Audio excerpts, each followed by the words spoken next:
بسم اللہ الرحمن الرحیم ومن ذریتہ داود و سلیمان و ایوب و یوسف و موسیٰ و ہارون صدق اللہ العظیم۔ ناظرین کرام، قصص الانبیاء پروگرام کے ساتھ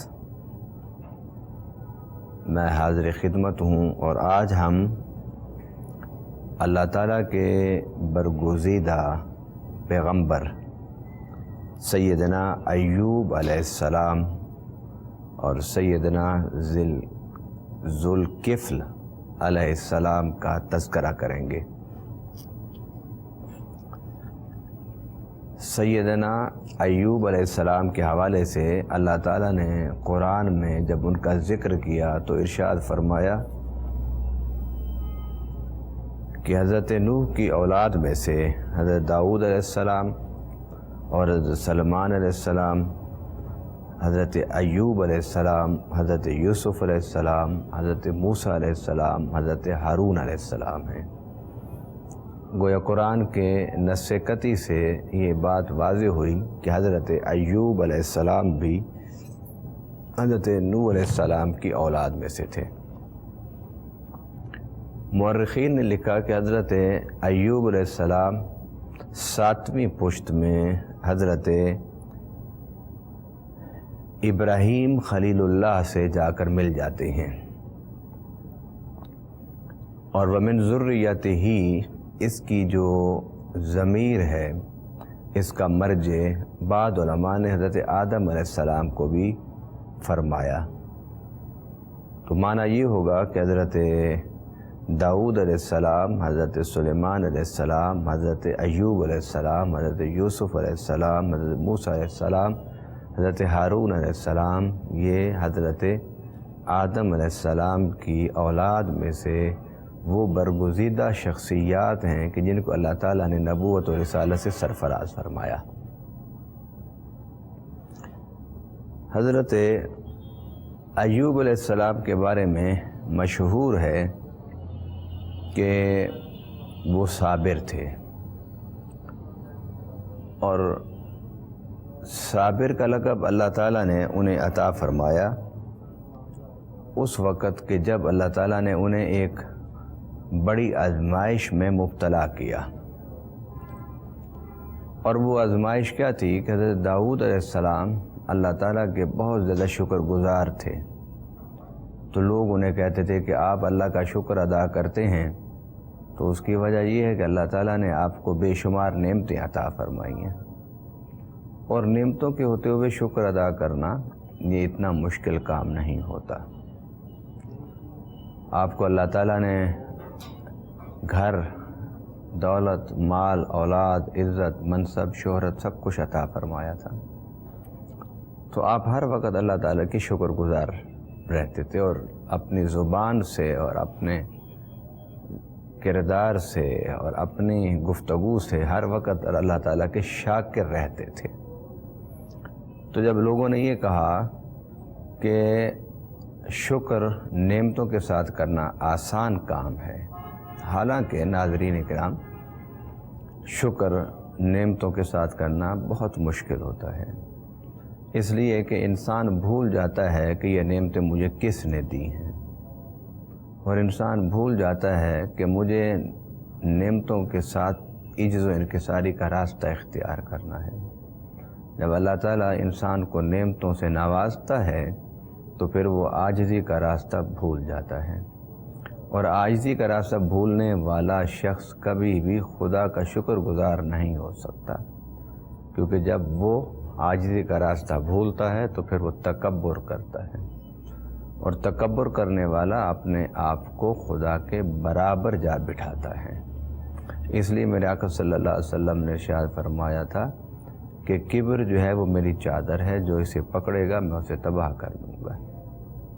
اللہ تعالیٰ ہر گناہ برداشت کرتا ہے، مگر کبر اور شرک برداشت نہیں کرتا۔ تو کبر کرنے والا شکر گزار کہاں ہو سکتا ہے؟ اور انسان کیونکہ جلد باز ہے، انسان کیونکہ بھولنے والا ہے، انسان کیونکہ حقائق سے منہ موڑنے والا ہے، اعراض کرنے والا ہے، اس لیے نعمتوں کے حصول کے بعد اس کا شکر کے راستے پر گامزن رہنا یہ بہت مشکل کام ہوتا ہے، کیونکہ شکر کے لیے عاجزی ضروری ہے، اور انسان اللہ کی طرف سے جب نعمتیں ملتی ہیں تو وہ اللہ کو بھی بھول جاتا ہے اور عاجزی کا راستہ بھی چھوڑ بیٹھتا ہے۔ مگر پھر بھی وہ کہتے تھے کہ شکر نعمتوں کے ساتھ ہوتا ہے، اور نعمتوں کی حالت میں شکر ادا کرنا یہ اتنا مشکل نہیں۔ تو اللہ تعالیٰ نے حضرت ایوب علیہ السلام کو آزمائش میں مبتلا کیا، تو قرآن اس واقعے کو بیان کرتے ہوئے یوں کہتا ہے، وَأَيُّوبَ إِذْ نَادَى رَبَّهُ أَنِّي مَسَّنِيَ الضُّرُّ وَأَنْتَ أَرْحَمُ الرَّاحِمِينَ۔ حضرت ایوب علیہ السلام کا اللہ تعالیٰ نے امتحان لیا، اور یہ امتحان انبیاء کا کوئی پہلی بات نہیں تھی۔ اللہ تعالیٰ نے حضرت ابراہیم علیہ السلام کے حوالے سے ابتلا کا ذکر کیا، اور اس ابتلا کا ذکر کرتے ہوئے ایک اصول اور ایک قانون بھی بیان فرما دیا، اور وہ قانون کیا ہے کہ وَإِذِ ابْتَلَىٰ إِبْرَاهِيمَ رَبُّهُ بِكَلِمَاتٍ فَأَتَمَّهُنَّ قَالَ إِنِّي جَاعِلُكَ لِلنَّاسِ إِمَامًا۔ فرمایا کہ جب تیرے رب نے حضرت ابراہیم علیہ السلام کو امتحان میں مبتلا کیا، جب ابراہیم علیہ السلام کے رب نے ابراہیم کو امتحان میں مبتلا کیا، اور حضرت ابراہیم علیہ السلام اس امتحان میں پورے اترے، تو رب العالمین نے پھر انعام فرمایا، اور وہ انعام کیا فرمایا کہ آپ کو لوگوں کے لیے امام مقرر کر دیا۔ امامت، لیڈرشپ کے منصب پر آپ کو بٹھا دیا۔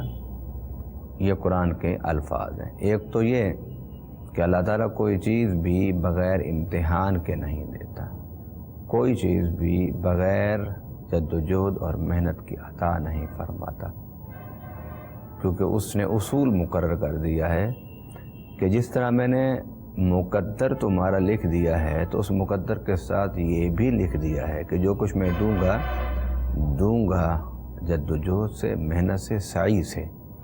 اللہ تعالیٰ نے قرآن پاک میں ارشاد فرمایا وَأَلَّيْسَ لِلْإِنسَانِ إِلَّا مَا سَعَىٰ، انسان کے لیے وہی کچھ ہے جس کے لیے وہ کوشش کرتا ہے۔ ملے گا جد و جہد سے، کوشش سے، محنت سے، سستی سے، غفلت سے، کاہلی سے، کام چوری سے کچھ مل جائے، یہ رب کے قانون فطرت کے خلاف ہے۔ دے گا وہ محنت سے، مگر کتنا دے گا یہ اس کا اپنا فیصلہ ہے، وہ اس کی اپنی مشیت ہے، اس کا اپنا ارادہ ہے۔ جس نے قرآن پاک میں رب العالمین نے فرمایا کہ اللہ تعالیٰ چاہتا ہے جس کا رزق فراخ فرما دیتا ہے، اور جس کا رزق چاہتا ہے تنگ کر دیتا ہے۔ تنگی اور کشادگی تو اللہ کے مشیت و ارادہ سے ہے، مگر کچھ حاصل ہونا یہ اس کے قانون فطرت کے ساتھ ہے، اور قانون فطرت ہے کوشش، جد و جہد اور محنت۔ آپ کوشش کیجئے، آپ محنت کیجئے، آپ سعی کیجئے، اور پھر اللہ کے سے دعائیں بھی کیجئے کہ اللہ تعالیٰ میری اس تھوڑی محنت میں برکت ڈال دے، تو اللہ برکت ڈالے گا، کشادگی عطا فرما دے گا۔ اللہ محنت میں نے تھوڑی کی ہے لیکن مجھے زیادہ عطا فرما دے۔ سمجھانا یہ چاہتا ہوں قرآن پاک کے فلسفے کے مطابق کہ محنت ضروری ہے، جد و جہد ضروری ہے، کوشش ضروری ہے، مگر آپ کی محنت اور کوشش سے کشادگی ضروری نہیں ہے۔ کشادگی دعاؤں سے آتی ہے، برکت دعاؤں سے آتی ہے، اضافہ دعاؤں سے ہوتا ہے، اور دعاؤں کے ساتھ ایک اور عمل بھی ہے جو آپ کے رزق کو وسیع کر دے گا، اور وہ عمل کیا ہے کہ آپ اللہ کے راستے میں دیں، اللہ کے بندوں کی ضرورتیں پوری کریں۔ رب کے بندوں میں جو بیمار ہیں، محتاج ہیں، فقیر ہیں، ان کی ضرورتیں پورا کیجیے۔ جب آپ رب کے بندوں کی ضرورتوں کو پورا کرنے میں لگ جائیں گے تو اللہ آپ کے رزق میں برکت فرما دے گا، اضافہ فرما دے گا، زیادتی فرما دے گا۔ یہ رب کا وعدہ ہے۔ تو رب العالمین نے یہ بھی اصول بنایا ہے کہ جو نعمت میں دوں گا پہلے امتحان لوں گا، اس کے بغیر نہیں۔ قرآن پاک میں اللہ تعالیٰ نے فرمایا الف لام میم احاسب الناس ان یترکوا ان یقولوا آمنا وهم لا یفتنون، کہ کہ آزمائش کے بغیر کسی کو کچھ دے دوں، ایسا ہرگز نہیں ہے میرے قانون اور قاعدے میں۔ اگر میں نے آزمائش کے بغیر ہی کچھ دینا ہوتا تو اپنے پیاروں کو دیتا، اپنے نبیوں کو دیتا، اپنے رسولوں کو دیتا، اپنے خلیلوں کو دیتا، نہیں دیا۔ پہلے امتحان اور پھر انعام۔ اور حضرت ابراہیم علیہ السلام کے حوالے سے اس کا بھی ذکر کیا اور ساتھ اصول بھی بیان فرما دیا۔ اور پھر امتحان کے بدلے میں ابراہیم علیہ السلام کو کیا دیا؟ فرمایا امامت۔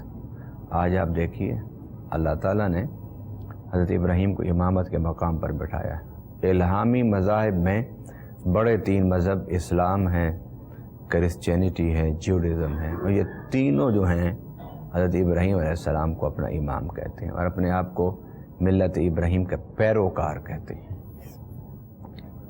امتحان و ابتلا کے بغیر اللہ کچھ نہیں دیتا۔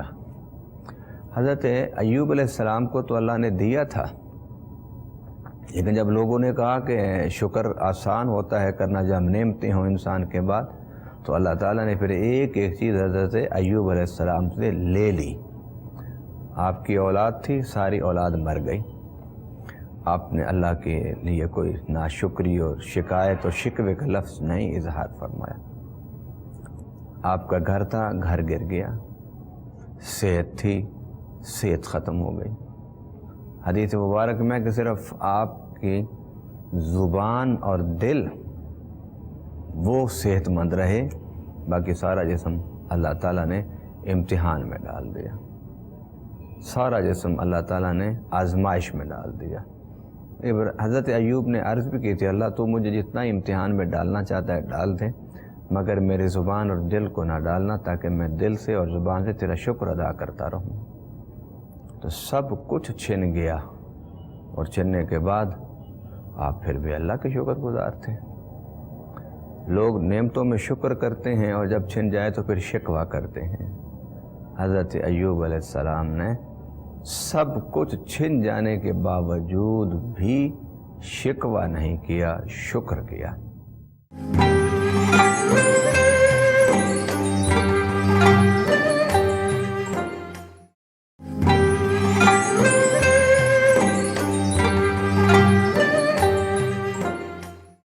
حدیث مبارک میں ہے کہ حضرت ایوب علیہ السلام کے پاس کھانے کو کچھ نہیں ہوتا تھا۔ یہ وہی حضرت ایوب تھے کہ جن کے گھر 24 گھنٹے کھانے والوں کی قطار لگی رہتی تھی اور آپ کھلاتے رہتے تھے، قریب سے آنے والا، دور سے آنے والا، آپ جانتے ہوں اسے نہ جانتے ہوں، بس جو آ گیا سائل اور محتاج اور بھوکا، اس کو پیٹ بھر کے کھلا کے اور اس کی ضرورتوں کو پورا کر کے پھر اسے واپس بھیجا کرتے تھے۔ اب وہ وقت آ گیا کہ کاروبار نہیں ہے، صحت نہیں ہے، گھر نہیں ہے، بیٹے نہیں ہیں، سب ختم ہو گیا، تو آپ کی بیوی نے لوگوں کے گھروں میں کام کرنا شروع کر دیا اور آپ کو کھلاتی تھی۔ یہ ایک روایت میں موجود ہے۔ ناظرین کرام، کام کرنے میں کوئی عیب نہیں ہوتا، خواہ آپ کسی کمپنی میں کام کر لیں، کسی گھر میں کام کر لیں، کسی بازار میں کام کر لیں، مگر اللہ تعالیٰ کو جو چیز ناپسند ہے وہ اس کی معصیت ہے، نافرمانی ہے اور اس کے احکام سے بغاوت ہے۔ چوری میں شرم ہوتی ہے، محنت میں نہیں ہوتی۔ تو آپ نے کام کرنا شروع کر دیا اور شام کو آپ جو کچھ کما کے لاتی تھی وہ حضرت ایوب علیہ السلام کو اس سے کھانا کھلاتی اور آپ کا دیکھ بھال کرتی تھی۔ آپ کے پاس لوگوں کی ایک لمبی قطار لگ گئی جو دعا کرانے کے لیے آتے تھے، اور جو دعا آپ سے کراتا تھا وہ مراد پاتا تھا۔ تو اہل اللہ کے اور انبیاء اور رسول کے معاندین اور مخالفین اور حاسدین تو ہوتے ہی ہیں، تو انہوں نے اعتراض کرنا شروع کر دیا کہ ایوب کی اگر دعاؤں میں اتنا اثر ہے کہ اس کی دعا پوری ہوتی ہے تو ایوب اپنے لیے کیوں نہیں دعا کرتا؟ تو آپ سے جو فیض یاب ہونے والے لوگ تھے انہوں نے بھی حضرت ایوب علیہ السلام سے عرض کی کہ حضرت آپ کی دعاؤں سے اللہ ہمیں خیر ڈال رہا ہے، شفا دے رہا ہے، برکت دے رہا ہے، تو آپ اپنے لیے کیوں نہیں کرتے تاکہ آپ اس تکلیف سے نجات پا لیں؟ تو حضرت ایوب علیہ السلام نے فرمایا کہ میں رب کی رضا کے ساتھ راضی ہوں، اور جو رب کی رضا کے ساتھ راضی ہوتے ہیں وہ اپنی زبان سے اپنے لیے نہیں مانگا کرتے. وما تشاءون الا ان یشاء اللہ. وہ اللہ کی مشیت میں غرق ہوتے ہیں، اللہ کے ارادوں کے ساتھ قائم ہوتے ہیں، رب کی رضا کے متلاشی ہوتے ہیں. وہ جانتے ہیں کہ میرا رب مجھے دیکھ رہا ہے، میرا رب میرے سکھ اور دکھ کو دیکھتا ہے، میرا رب میری تکلیفوں کو بھی جانتا ہے، میرا رب میرے آسائشوں کو بھی جانتا ہے. تو جب میں ایک جاننے والے خبیر اور باخبر خدا پر ایمان رکھتا ہوں تو پھر میں اسے مانگوں کیوں؟ اس کو نہیں پتہ کہ بندہ جو ہوتا ہے اس کو درد بھی ہوتا ہے، تکلیف بھی ہوتی ہے، اسے گرمی بھی لگتی ہے، اسے سردی بھی لگتی ہے. جب اس نے خود مجھے ان پریشانیوں میں، ان مصیبتوں میں، ان ابتلاء میں، ان آزمائش میں ڈالا ہے تو میں کیوں اس سے بات کروں؟ میں نہیں اللہ سے بات کروں گا اپنے بارے میں، اور نہیں کیا آپ نے بات. وہاں آپ کے ارد گرد کچھ احباب بیٹھے تھے تو انہوں نے دیکھا اور انہوں نے اس واقعے کو بیان کیا کہ ایک کیڑا آپ کے جسم پر آپ کا گوشت نوچ کے کھا رہا تھا آپ کے زخموں سے، تو وہ نیچے گر گیا. تو آپ نے اسے اٹھا کے پھر اس کو اپنی جگہ رکھ دیا اور فرمایا کہ تیری جگہ زمین پر نہیں، تیری جگہ میرے جسم پر ہے، اس لیے کہ میرے اللہ نے تیرا رزق میرے جسم میں لکھا ہے. تو لوگوں نے پوچھا حضرت اس کیڑے کے کاٹنے سے آپ کو دکھ اور تکلیف نہیں ہوتا؟ فرمایا ہوتا ہے تکلیف، مگر تکلیف کو برداشت کرنا ہی تو صبر ہوتا ہے. ناظرین کرام، بڑی دردناک کہانی ہے حضرت ایوب کی. بڑی ہی صبر آزما مراحل ہیں جس سے اللہ تعالیٰ نے حضرت ایوب علیہ السلام کو گزارا، اور دیکھنے والوں نے دیکھا کہ ایوب صرف نعمتوں میں ہی شکر کرنے والے نہیں ہیں، مصیبتوں میں بھی شکر کرنے والے ہیں. اولاد ملی تو شکر کیا، رب نے اولاد لے لی تب بھی شکر، اور کہا کہ اللہ تیرا مال تھا. رزق کی فراوانی تھی تب بھی شکر تھا، لے لیا، کہا اللہ اس میں میرا کیا زور چلتا ہے، تو نے ہی دیا تھا، تو نے واپس لے لیا. تیرے دینے پر بھی تیرا شکر ہے، تیرا لینے پر واپس تیرا شکر ہے. میں تو ہر حال میں شکر گزار ہوں. صحت تھی تو شکر گزار ہوں، صحت تو نے لے لی تب بھی شکر گزار ہوں. حضرت ایوب علیہ السلام کے جب صبر کے مراحل مکمل ہوئے، رب العالمین نے حضرت ایوب علیہ السلام سے کہا، کیا فرمایا قرآن پاک میں؟ ارکض برجلک ھذا مغتسل بارد وشراب. فرمایا کہ اے میرے بندے ایوب، تو نے مشکلات و پریشانیوں میں صبر کر کے دنیا کو دکھا دیا ہے کہ صبر کیسے کیا جاتا ہے، شکر کیسے کیا جاتا ہے. اب ایسے کر کے اپنے پاؤں کی ایڑی رگڑ زمین پر، جب پاؤں کی ایڑی زمین پر رگڑی تو وہاں سے ایک ٹھنڈا پانی نکلا. تو فرمایا اس میں غسل کرو. حضرت ایوب علیہ السلام نے اس ٹھنڈے پانی میں غسل کیا تو جسم کی ساری بیماریاں اللہ تعالیٰ نے دور فرما دی، صحت مند ہو گئے. سبحان اللہ. اللہ تعالیٰ جس نے ساری کائنات لفظ کن کہہ کے تخلیق فرمائی، وہ خود اپنے حکم سے بھی تو حضرت ایوب کو صحت دے سکتا تھا، مگر نہیں. اللہ تعالیٰ صحت بھی دینا چاہتا تھا اور اپنے پیارے بندوں کی عظمت اور شان بھی دکھانا چاہتا تھا. اور وہ شان یہ کہ میرے بندے نے اپنے پاؤں کو رگڑا، دیکھو پتھر سے چشمہ نکل آیا اور ٹھنڈا پانی نکلا. اور دوسری عظمت یہ کہ آپ اس میں نہائے تو صحت مند ہو گئے. اس کے بعد جتنے لوگوں نے اس میں نہائے اللہ ان کو صحت عطا فرماتا رہا، اور بتایا کہ میرے نبی کے، میرے بندے کی ایڑی سے نکلنے والا پانی کتنا بابرکت ہے. کوئی بیمار پریشان آتا ہے اس میں نہاتا ہے تو اللہ تعالیٰ اس کو صحت دے دیتا ہے. ناظرین کرام، وہ کنواں آج بھی اپنی موجوں کے ساتھ رواں دواں ہے، اور مخلوق خدا دکھی و پریشان کشاں کشاں اس کنویں پر اس کنویں پر آج بھی آتے ہیں اور شفا کی خیرات پا کر جاتے ہیں۔ اور وہ جو کنواں ہے وہ شام اور اردن کی سرحد پر آج بھی اللہ کی رحمت اور برکت کے جو کرشمے ہیں وہ دکھا رہا ہے۔ ناظرین کرام، صحت مند ہوئے تو اللہ کا پھر شکر کیا، اور اس کے ساتھ اللہ تعالیٰ نے ارشاد فرمایا وَوَهَبْنَا لَهُ أَهْلَهُ وَمِثْلَهُمْ مَعَهُمْ رَحْمَةً مِّنْ عِنْدِنَا وَذِكْرَىٰ لِأُولِي الْأَلْبَابِ۔ اب اللہ تعالیٰ نے صحت بھی لٹا دی اور پھر فرمایا کہ ہم نے ہر چیز دوگنی، دو گنا حضرت ایوب کو عطا فرمائی۔ صحت جب اللہ نے عطا فرمائی تو وہ صحت پہلے سے بھی زیادہ بہتر، توانا اور حسین اور جمیل تھی۔ اور پھر اس کے بعد اللہ تعالیٰ نے آپ کے جو بیٹے تھے، 8 بیٹے بعد روایتوں میں آتے ہیں جو مر گئے تھے، اللہ کی طرف سے امتحان کے لیے ان کو اللہ نے پھر دوبارہ زندگی عطا فرمائی، اور فرمایا کہ ہم نے دگنا عطا فرمایا۔ اگر 8 بیٹے پہلے تھے تو 8 اور عطا فرمائے۔ تو اس کے لیے اللہ تعالیٰ نے آپ کی بیوی کی جوانی کو واپس لوٹایا، تو آپ کی بیوی وہ دوبارہ جوان ہو گئی، انہوں نے اور اولاد کو پیدا کیا۔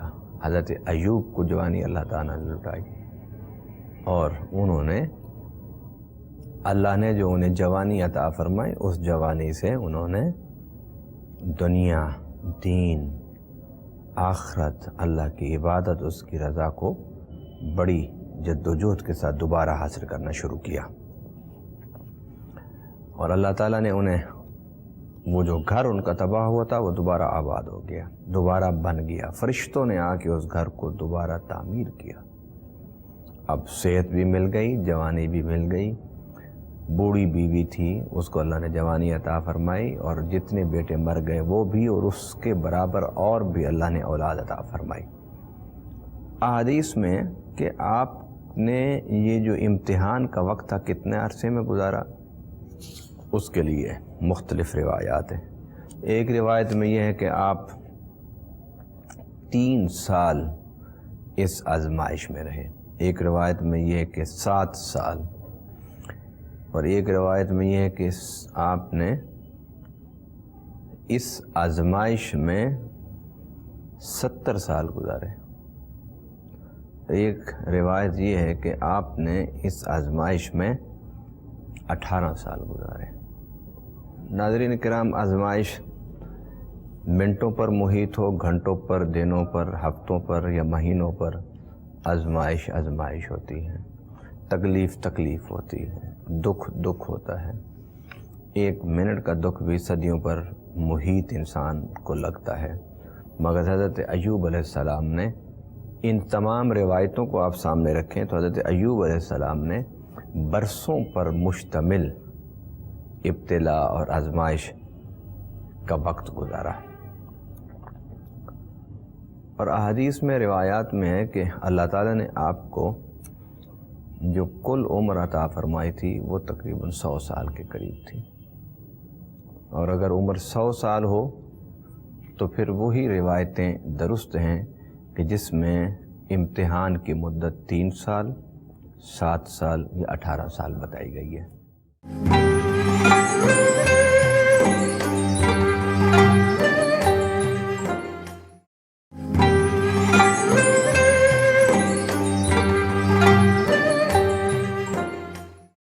ناظرین کرام، انہی نبیوں میں اللہ تعالیٰ نے حضرت ایوب کے ساتھ حضرت ذوالکفل کا ذکر کیا کہ یہ بھی ایک پیغمبر تھے۔ بعض علماء نے اس کے بارے میں لکھا کہ ذوالکفل سے مراد حضرت یوشع بن نون ہیں، اور کچھ علماء نے لکھا کہ ذوالکفل سے مراد حضرت ایوب علیہ السلام کے فرزند ہیں جن کو اللہ تعالیٰ نے نبوت عطا فرمائی۔ اور بعض علماء نے اس پر لکھتے ہوئے یہ بھی لکھا کہ یہ مشرق بعید میں جو مذہب بدھ مت ہے اس کے بانی گوتم بدھ وہ بھی اس سے مراد ہیں۔ اور یہ بات بھی قرین قیاس ہے کہ ذوالکفل علیہ السلام سے مراد حضرت یوشع علیہ السلام ہوں یا حضرت ایوب علیہ السلام کے کوئی فرزند ہوں یا مشرق بعید میں ایک بڑے مذہب بدھ مت کے بانی گوتم بدھ ہوں۔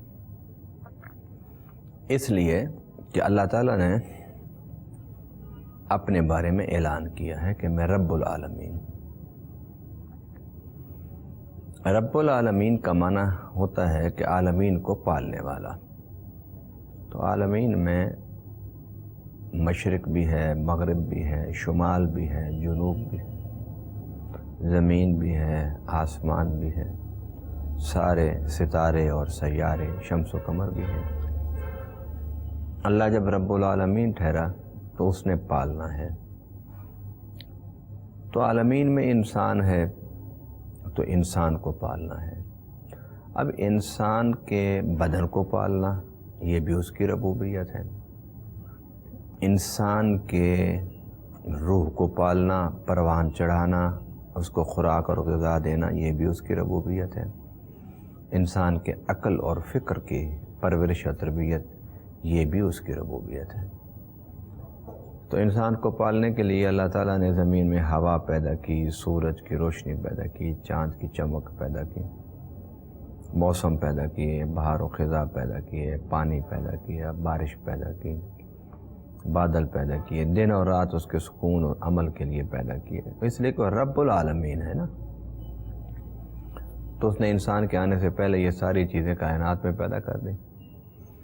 اور ان ساری چیزوں میں سب سے اہم چیز ہدایت کا راستہ ہے۔ جب انسان ہدایت کے راستے پر آتا ہے تو پھر اللہ کی عبادت کرتا ہے، اور یہی عبادت انسان کی تخلیق کا مقصد ہے۔ قرآن پاک میں اللہ نے ارشاد فرمایا وَمَا خَلَقْتُ الْجِنَّ وَالْإِنسَ إِلَّا لِيَعْبُدُونَ، کہ ہم نے جن انس کو نہیں پیدا کیا مگر اپنی عبادت کے لیے۔ کیا مطلب؟ انسان کے تخلیق کا مقصد اللہ کی عبادت ہے، اللہ کی معرفت ہے، اللہ کی پہچان ہے۔ یہ کب نصیب ہوتا ہے؟ اس وقت نصیب ہوتا ہے جب انسان ہدایت کے راستے پر ہوتا ہے، انسان اللہ کے راستے پر آتا ہے، سیدھے راستے پر آتا ہے۔ اور سیدھے راستے پر کون آتا ہے؟ کہ جسے اللہ تعالیٰ رہبر اور ہادی نصیب فرماتا ہے۔ انسان کو ضرورت ہے رہبر کی، انسان کو ضرورت ہے ہادی کی، انسان کو ضرورت ہے مرشد کی، انسان کو ضرورت ہے رہنما کی۔ جب ضرورت ہے انسان کو تو یہ کیسے ہو سکتا ہے کہ اللہ تعالیٰ نے روئے زمین پر کسی بھی حصے کو اپنے خاص ہادیوں سے، رہبروں سے خالی رکھا ہو؟ اس لیے کہ قرآن پاک میں اللہ تعالیٰ نے ارشاد فرمایا وَلِكُلِّ قَوْمٍ ہاد، کہ ہم نے ہر قوم کے لیے ایک ہادی مقرر کر دیا ہے، ایک رہبر مقرر کر دیا ہے۔ وہ رب کھانے، پینے، سونے، جاگنے، کمانے کے لیے سب کچھ پیدا کر دے، سانس لینے کے لیے ہوا پیدا کر دے، رات کو سونے کے لیے، دن عمل کے لیے پیدا کر دے۔ وہ کیسے ہو سکتا ہے کہ وہ کسی خطے کے علاقے کے لوگوں کو رشد و ہدایت سے محروم رکھے؟ ایسا ہرگز نہیں ہو سکتا، کیونکہ وہ رب العالمین ہے۔ رب العالمین میں جہاں جسم کی خوراک ہے وہاں روح اور عقل کی خوراک بھی شامل ہے، اس کی ربوبیت کا حصہ ہے۔ جب اس کی ربوبیت کا حصہ ہے تو کیسے ہو سکتا ہے کہ وہ دنیا کے صرف ایک ہی علاقے میں سارے نبی بھیج دے، سارے رسول بھیج دے؟ ایسا نہیں ہو سکتا۔ اس لیے تو قرآن پاک میں اللہ نے فرمایا تھا مِنْهُمْ مَنْ قَصَصْنَا عَلَيْكَ وَمِنْهُمْ مَنْ لَمْ نَقْصُصْ عَلَيْكَ، کہ ہم کچھ نبیوں کا ذکر تم سے کر رہے ہیں، رسولوں کا، اور کچھ کا نہیں کر رہے۔ اور کن کا ذکر کیا؟ کن نبیوں کا ذکر کیا؟ کن رسولوں کا ذکر کیا؟ انہی کا ذکر کیا کہ جن نبیوں اور رسولوں کو قرآن پاک کے مخاطبین اول جانتے تھے۔ قرآن کے مخاطب کون تھے؟ اہل مکہ تھے۔ کون تھے؟ جو مکہ میں رہنے والے تھے، وہی مخاطب تھے نا۔ حضور نے پہلا خطاب انہی سے فرمایا، جبل ابو قبیس پر کھڑے ہو کے کن سے خطاب فرمایا تھا؟ وہی مکہ کے لوگ تھے جو مکہ میں مقیم تھے، ان سے مخاطب حضور نے خطاب فرمایا، یا ایھا الناس قولوا لا الہ الا اللہ تفلحوا، لوگوں میں تمہیں اللہ کی طرف بلاتا ہوں، اللہ کی طرف آ جاؤ، فلاح پا جاؤ گے، کامیاب ہو جاؤ گے۔ اب حضور صلی اللہ علیہ وسلم مخاطب تھے اور مخاطب اول مکہ کے لوگ تھے، عرب تھے، حجاز مقدس میں رہنے والے لوگ تھے، ان سے حضور خطاب فرما رہے تھے وحی کے ذریعے سے، وہی ذریعہ تھی، حضور خطاب فرما رہے تھے۔ تو قرآن میں اللہ تعالیٰ نے انہی مصلحین کی، انہی ہادیوں کا ذکر کیا، انہی رسولوں کا ذکر کیا، انہی نبیوں کا ذکر کیا جن کو قرآن کے مخاطبین اول جانتے تھے، اور وہ وہی تھے کہ جو یمن میں آئے، وہ وہی تھے جو فلسطین میں تھے، مصر میں تھے، عراق میں، کیونکہ مکہ والے وہاں جاتے تھے، کاروبار کرتے تھے، ان کے تذکرے سنتے تھے انبیاء کرام کے، وہ وہیں یمن سے گزرتے تھے، وہیں یمن سے گزر کے بصرہ اور جاتے شام جاتے تجارت کے لیے، وہاں سے نکلتے مصر تجارت کے لیے جاتے، عراق تجارت کے لیے جاتے۔ تو ان خطوں میں جن انبیاء کرام کا ذکر زبان زد عام تھا، اللہ تعالیٰ نے انہی کا ذکر کیا، تاکہ کوئی یہ نہ کہے کہ یہ جن مصلحین کا ذکر کر رہے ہیں ہم تو انہیں جانتے ہی نہیں ہیں۔ اگر دور اور بعید والے لوگوں کا ذکر کیا جاتا تو یہ سوال پیدا ہوتا نا، اور وہ کرتے سوال کہ یہ کن شخصیات کا آپ نام لے رہے ہیں، ہم تو انہیں جانتے ہی نہیں۔ تو قرآن نے سب ان شخصیات کا ذکر کیا کہ جن کو وہ جانتے تھے، اور جن کے واقعات، جن کے قصے، جن کے حوالے سے گفتگو وہ اپنے سفر تجارت میں سنا کرتے تھے۔ اور پھر مکہ میں ورقہ بن نوفل تھے جو اہل کتاب تھے، وہ بھی ان انبیاء کرام کا ذکر مکہ والوں کو سناتے رہتے تھے۔